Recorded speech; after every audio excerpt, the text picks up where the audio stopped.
This section deals with the types of projectiles. Now, we have three types of projectile. We have three types. The first one is called a vertical projection. The second is a horizontal projection. And lastly, we have projection at an angle. Now, for examination's sake, this is mostly asked. And as a result, students are used to solving questions like this. And the formulas, they already know them. But these two are not that common, although they are the easiest. But they are not that common. So we are going to break it down step by step. Now, firstly, we are going to pick the first one, which is the vertical projection. And let's trash what vertical projection is talking about. Now, how do we know, or when do we know, that a projectile question is under vertical projection? When? Now, the key word there is projected vertically. Projected vertically upwards. This is the key word. Projected vertically upwards. Another thing you should be looking at is, if they don't use this, vertically upwards, they can say an object is falling from a height.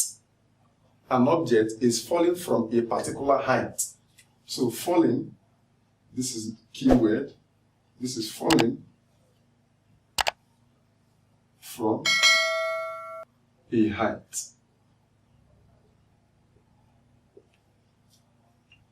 Be very, very careful. These are the keywords. These are the things that are confusing. Sometimes students use formulas used in solving horizontal projection to solving what? Vertical projection. That is wrong. The question should direct you on the type of projectile question you are solving.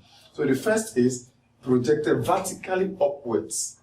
If you hear the words vertically upwards, these words are telling you that you are solving projectile vertical projection. Therefore, you go and gear your mind towards using the formulas we are going to learn now.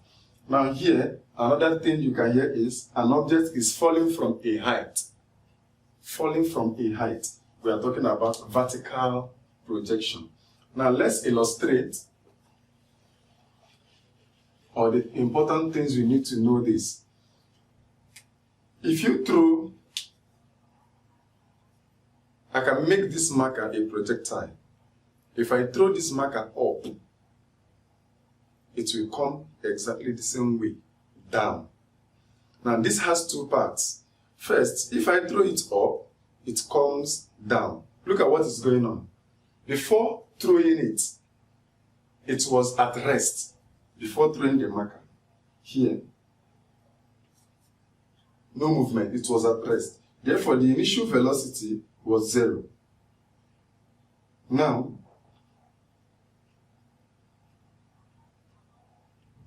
as you throw, you have given it another different total initial velocity. So therefore, at this point now, the initial velocity now, when it started moving, is maximum at this point. That is when the velocity is still fresh. So as you throw it up, and it's going up, watch. If I throw this and it's going up, it is working against gravity. So because it's going up towards gravity, while gravity acts downwards, it is decreasing this initial velocity. So from maximum, as it's approaching the maximum height, this u is decreasing. So let's just write u decreases. Be very careful. Those in Jamb, this is what they normally ask you. When the initial velocity is moving towards the highest, the maximum height, the highest height of this projectile, what happens to the initial velocity? It decreases because it is acting against what? Gravity. So let's assume that this is the point, the maximum height it reaches and starts falling down. Before this is just something that happens in real life. If I throw this up, before it starts coming down, it must have a pause before start coming down. If I throw this up, at a point it will stop before coming down. So that point it stops before coming down is the maximum height. Let me just call this the maximum height from here to here, h. This is the maximum height. So at this maximum height, it made a pause. Therefore, at maximum height, the final velocity is 0. Very, very careful. So as it is going like this, at this point, that is the final velocity when it was going up. So that final velocity now is 0. When coming down now, what do you think will happen? Yeah, I will allow you to drop your comment down. What do you think will happen? Let me give you some time. Okay, look at what will happen here now. The reverse will be the case. Now, from 0, it is now coming down again.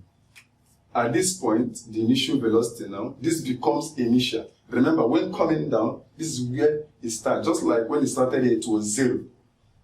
Now, it became maximum when thrown. So, at this point, it is 0. When coming down, it's now increasing.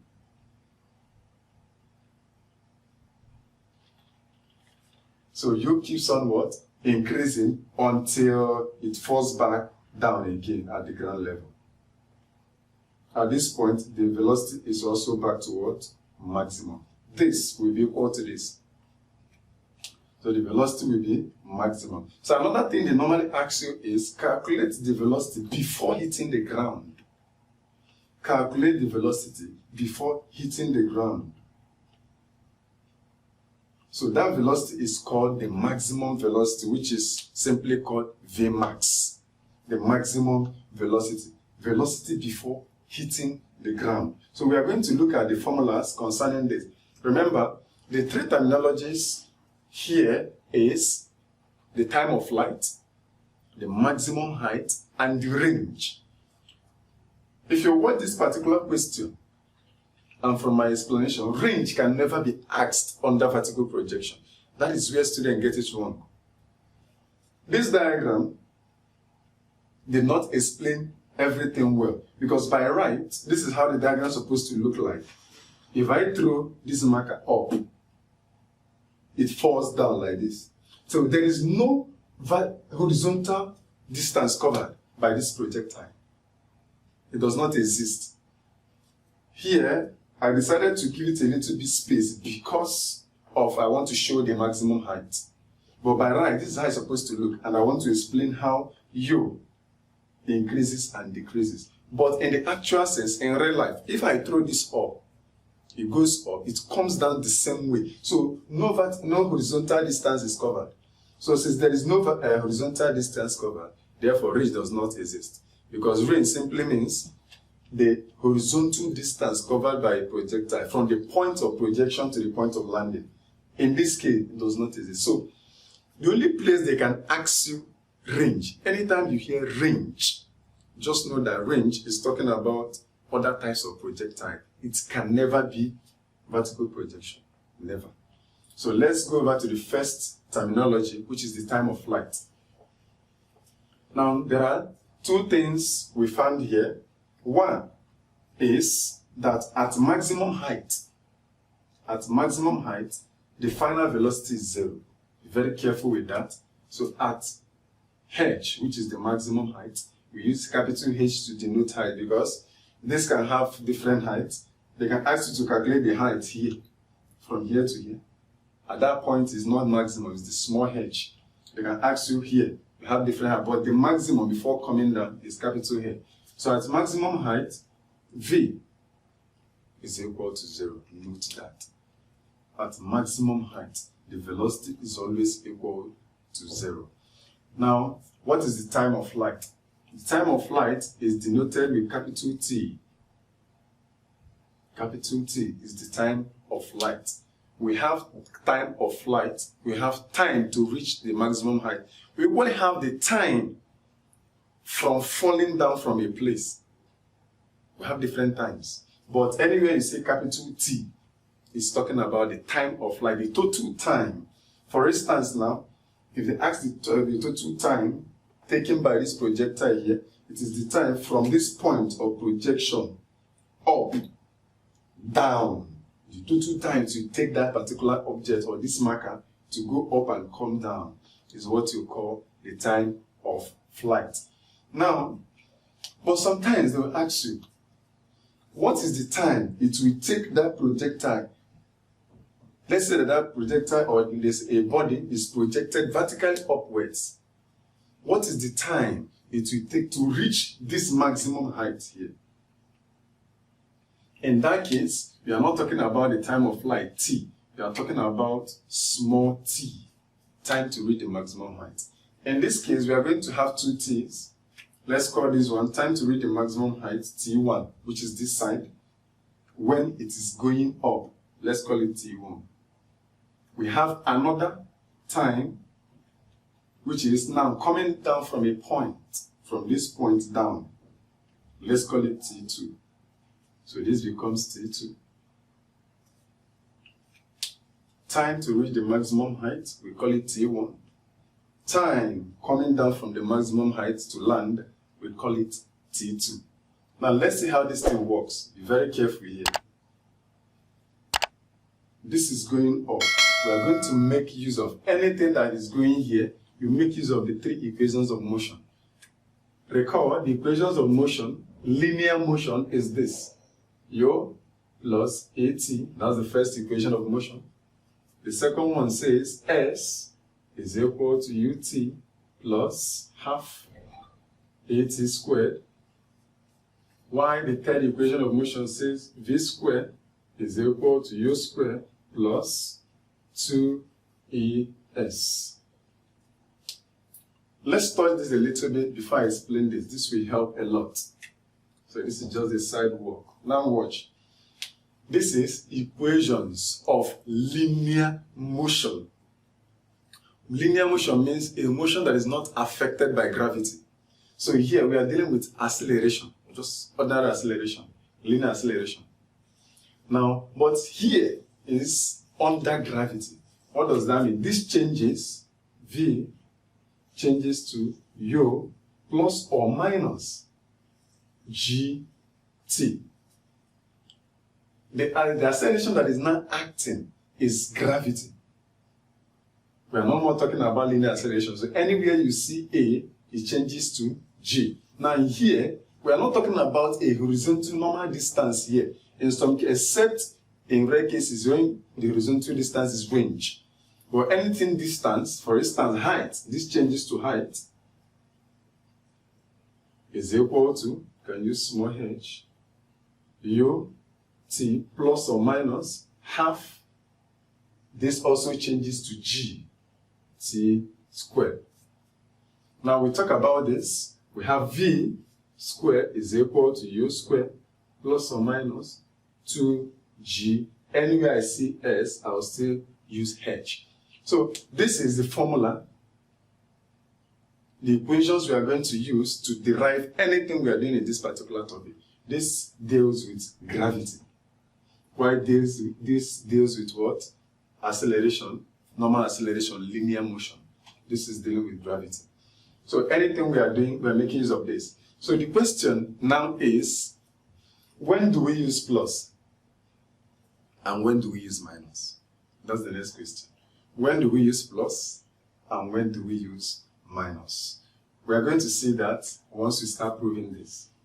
Okay, so our first interest here is to derive our time of flight when it concerns vertical projection question. So what do? We say that T1, like we say, is the time to reach the maximum height. T2 is the time to come down. Now, we have that V from the first equation of motion is equal to U. Should we use plus or should we use minus? What do you think? Using plus or minus? Now, what we are going to use here is minus, not plus. Why? Because we use minus when it is acting against gravity. It is going up. So our interest says in T1. So we are looking at the concept when it is going up. So since this is going up, it's acting against gravity. So anytime in a question they say it is thrown upwards, negative. Coming down, positive. That's just the concept behind it. So we are not making use of plus here, rather we are making use of minus, since we are dealing with time to reach the maximum height. Now, remember, at that maximum height, the final velocity is 0. Therefore, V is 0. We have U minus GT1. This is negative. Crossing the equality sign changes to positive. So we have G T1 is equal to U. If you make T1 the subject of this formula, T1 becomes U over G. Note this. This is called time to reach the maximum height. Time to reach the maximum height. But in your textbook, instead of calling it T1, they call it T, small t. It doesn't matter. It doesn't matter. If you call it T1 or T, nobody's looking at that. What matters is that the time to reach the maximum height is U divided by G. The initial velocity divided by acceleration due to gravity. Now, we have obtained the time to reach the maximum height. The next question is, what do you think will be the time of landing? That's another question. What do you think will be the time to land from this maximum height down? Now, if you look at this particular diagram here, it's very easy to see that if I throw this up, let's say at this level of my hand, I throw this up, it will still fall down to this level of my hand. If I throw and it falls down to this level of my hand, which means the point of projection is the same as the point of landing. Listen, the point of projection is the same as the point of landing. Now, because the point of projection is the same as the point of landing, common sense should tell you that the time it takes to reach here will equally be the time it will take to fall down. So what does that mean? It means that T2 is equal to T1 when the same plane of projection is used. It was projected here, it falls down to the same place. If they have the same base, T2, T1 is equal to T1. So what does that mean? It means what will now be the time of flight? T. The time of flight means the total time it takes this projectile, this body, to move from here to this point down again.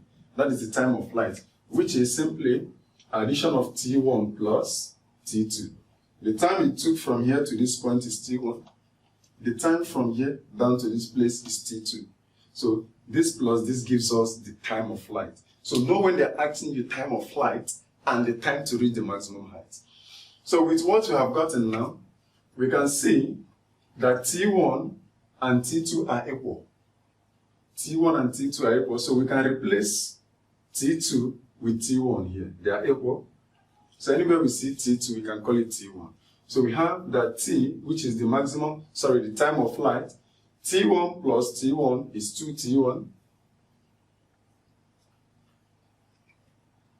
T1 plus T1 is 2T1. Now, what is T1? T1, we have derived T1. T1 is U over G. So we just put, anywhere we see T1, we put U over G. This is time of flight. So your time of flight, the total time it will take this object to fall, go up and fall down, is T-U, 2U over G. That is your time of flight. So anytime they ask you to calculate time of flight under vertical projection, T is equal to, time of flight is equal to 2U over G. This is the time of flight, capital T. I believe this is clear. If you have any question, you can drop it in your comment section below. Now, 2TU over G. Now, a very brilliant student may think, what if I project this from this level? Of course, there are factors that can affect, this is when all things are equal, but there are factors that can affect a projectile motion. We're still going to meet that, and one of them is air interference. What if I project this up? Instead of me catching it here, I decide to bend down a little bit and catch it. Are you seeing the difference now? I projected from this point. Instead of me to catch at the same level I projected, I decided to go down a little bit or even catch up before it falls to that point. In this case now, it's no more the same plane of projection. Something differs. So what do you do? How do you get the time of flight? Now look at what I mean by that.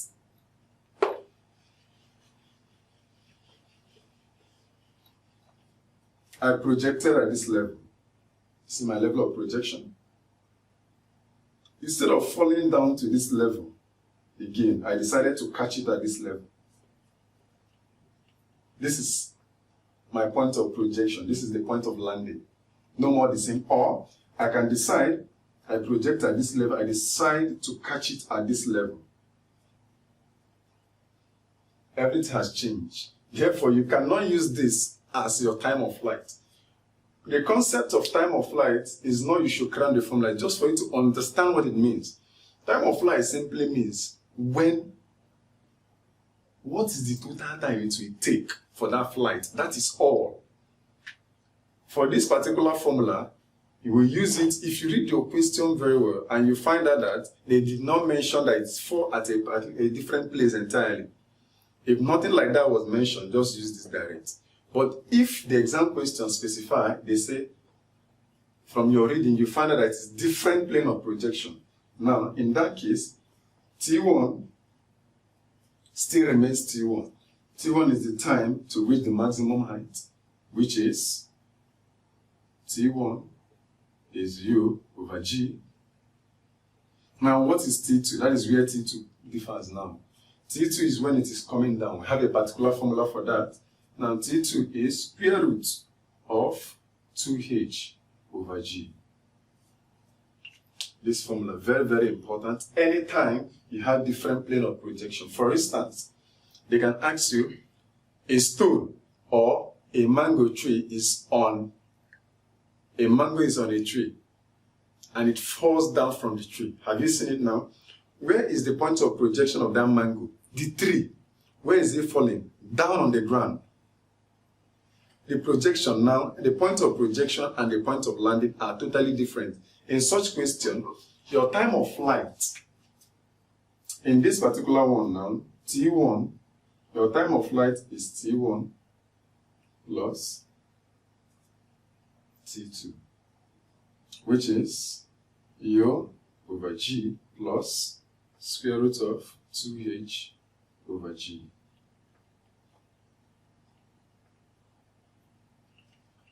Now, this is time of flight T when you have different plane of projection. Different plane of projection. Different planes of projection. You use this. U over G plus square root of 2H over G. You use this. Be very careful. Flight is equal to T2 when you are talking about coming down from a point. For instance, the mango I was talking about, if I leave this from this point and it's falling down, I have different plane. This is my point of projection and it's falling down. So what is my time of flight? Time of flight simply means the time it will take this marker to fall from here to the ground. And what is that time? T2. T2, which is what? Square root of 2H over G. So in this particular case, T is equal to T2. So our time of flight here is equal to 2H over G. These are the three cases you should know. This one now, it was not projected and it was falling down. It was not projected upwards and it is falling down. No. This one, it is falling down already from a point. So that point is falling down from, before hitting the ground, is the time of flight. The total time it will take from that point down is time of flight, which is square root of 2H over G. So I believe you have seen the different types of time of flights you can have under this particular topic. So this confuses students. So sometimes, Jamb will trap you. They will say, an orange is falling down from a tree with a velocity 20 meters per second. Provided it is falling down from a place and they ask you to calculate the time of flight, most students will go and do T is equal to U over G. Sorry, 2U over G. This is wrong. Very, very wrong. You don't use this. Why? Because provided it's coming down from a place, the velocity is 0. This does not exist. This is what you're making use of, falling down from a place. But projection, time to reach the maximum height, or going up and coming down, we make use of this. Okay, that is all about time of flight. We are going to enter now maximum height. This is the maximum height concerning vertical projection. Remember, we use capital H to denote maximum height under projectile. Concerning vertical projection. So what do? You derive the formula from one of the equations of motion. So we have, where do we think height exists in the second and the third equation? So we have that H now is equal to UT plus or minus half GT squared. You can use capital T, it does not matter. Now, are we using plus or minus? We are using plus. Why? Because maximum height, it is coming down. Maximum height is coming down from a place, so we are changing this to plus. And remember, at maximum height, this is 0. When it is coming down from a place, this is 0. So in that case, H is simply, if this is 0, 0 times T, we make here to be 0. So we have 0 plus half GT squared. In this case, the T we are talking about is T2, but I must not necessarily write T2 when it is coming down. So the maximum height is simply half GT squared. So this is the formula for the maximum height when it is coming down. But what if they ask you the maximum height when it is going up? In that case, it has U. Maximum height when it is coming down. This is coming down, coming down. So what is the maximum height when it is going up? In that case, we are making use of the final equation of motion, which is this, plus or minus 2GH. Going up, negative. In that case, it has initial velocity, but the final velocity is 0. So this is 0, U squared, we're making use of minus 2GH. If this crosses, the sign changes to positive, so you have 2GH is equal to U squared. Therefore, the maximum height, H, will give us U squared divided by 2G. So you make use of this when going up. Going up. So if you are going up, that is throwing up, and you're asked to calculate the maximum height. Even if the time is given in that question, please don't make use of this formula. Even if the time, even some of our past questions get it wrongly, even if the time is given, don't make use of this formula. Provided they say it's still going up. You make use of this, U square, just get your initial velocity and divide by 2 times the acceleration due to gravity, which will always be given to you in the question. So this is the time of, the maximum height. Note these two formulas. Used when going up, used when coming down from a point. Now, the last thing we are going to treat here, the last formula under vertical projection is the maximum velocity. The maximum velocity. Now, I know that the question you might ask is, what of range?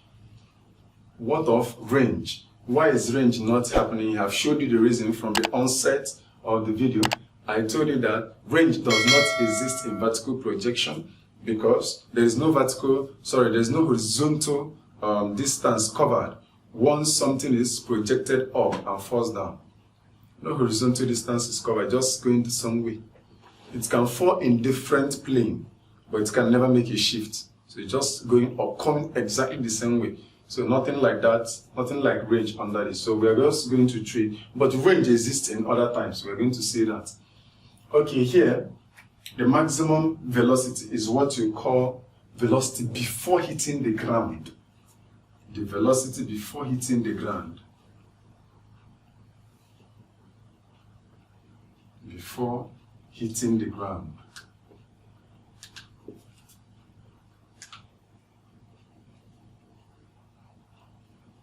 We call it Vmax,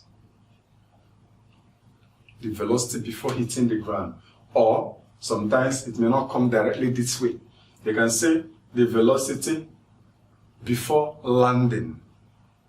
Before landing. So this is the same thing, Vmax. So in that case, Vmax, the maximum velocity, you can equally derive, this is square root of 2gh. Or you can say Vmax is equal to g times the time of flight. Yeah, you can derive that velocity before hitting the ground. We have this and this. Anyone can solve. Both will give you the same answer, provided you are rounding up to the nearest whole number. Both will give you the same answer to the nearest whole number, because this may give you a tangible answer, while this may make you approximate. But to the nearest whole number, both of them should be able to give you the same answer. So you make use of this when the height is given in the question. You just apply this. When the time of flight is given, you just apply this. Okay, now this is all you need to know about projection. Well, now we're going to solve a little exercise on this, and let's see how these formulas, when they are used and how to apply them. Okay, now we have a question to illustrate the formulas, all the formulas we have talked about under vertical projection. So how do we know that this particular question is a vertical projection question? Because of this. These two words. Be very careful. They say a stone is thrown vertically upwards. Vertically upwards. So it's a vertical projection with an initial velocity of 277.8 meters per second. Calculate the following. So we have the maximum height reached by the stone, the time it takes to reach the maximum height, the time of flight, the velocity of the stone just before it's landed. And we always have G in brackets, no matter what the question is. So I'm going to solve them one by one. So the first one says the maximum height. Put down our solution. With a little explanation, I don't think we have an issue. Do we have an issue? No. We don't have a problem here. So we have I, the maximum height reached. Since it is thrown vertically upwards, remember, we have two formulas for the maximum height. So what we have now is h is equal to u squared over 2g. We equally have h is equal to half gt squared. But we are not making use of this. Why? Because it is when it is going up, vertically upwards, so we are making use of this. So what we have now is u, which is our initial velocity, squared, 277.8 squared, divided by g, 2 times g. G is given to us in bracket as 10. So we punch our calculator. 277.8 squared is giving us 77,172.84 divided by 20. So we have this height to be 3,858.6 meters. To one decimal place, we have 3,858.6 meters to one decimal place. So that is how to apply the formula. But if you are not in this channel now, you might decide to first of all look for the time of flight and come back using half gt squared to solve your question. Be very careful. In that case, you'll be failing it because it is not coming down. This is vertically upwards. It is still moving up. Now we'll move over to the next question. II, solution to II say the time it takes to reach the maximum height. I purposely gave these two questions so that I see the difference. This one say the time of flight.